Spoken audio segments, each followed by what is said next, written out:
Frankly, with no other option, Warner's men set to planting again, but in the meantime, relations with the Caribs had deteriorated. The English were building a fort, something that seems to have displeased the Carib chief, and rumors started circulating that the Caribs were planning a surprise attack. Warner reacted quickly and ruthlessly. Having invited the Caribs to a lavish, drink-fueled feast, he then had them massacred as they lay dozing in their hammocks. Only a few were able to escape across the water in their canoes. This was not the end of the Carib threat, because there were other settlements on neighboring islands within sight of St. Kitts.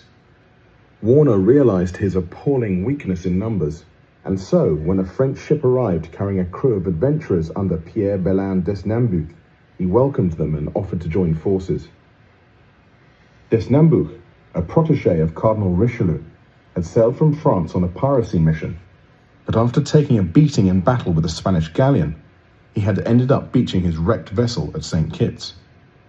The Frenchmen were persuaded to accept the northern and southern extremities of the island, leaving the English a consolidated holding in the middle. They all agreed to maintain strict neutrality in the event of their parent countries going to war, and to render each other aid in the event of a Carib or Spanish attack. The former was not long in coming.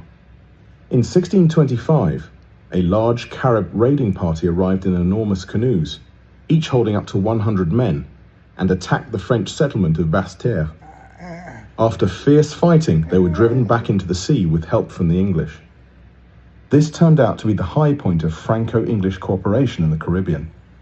Before the end of the century, as Spanish power faded further and the French and English became the leading competitors in the West Indies, they would be constantly at each other's throats, both on St. Kitts and in the wider Caribbean.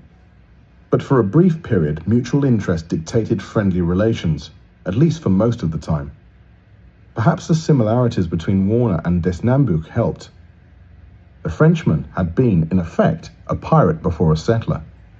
Warner, having carried his first tobacco crop back to London, took time off to go hunting for prizes in the Channel and the Baltic.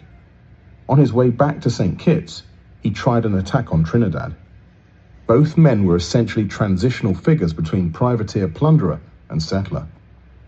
Warner brought back more settlers with him, many from Ireland and others from southwest England, and in 1628, a number crossed to nearby Nevis to start a new settlement on its mountainous 50 square miles.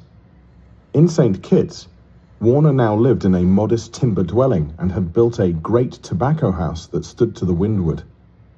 Their product was far superior to that of recently established Barbados, and although it was a hard struggle, the colony prospered and its population continued to grow. But on 7 September 1629,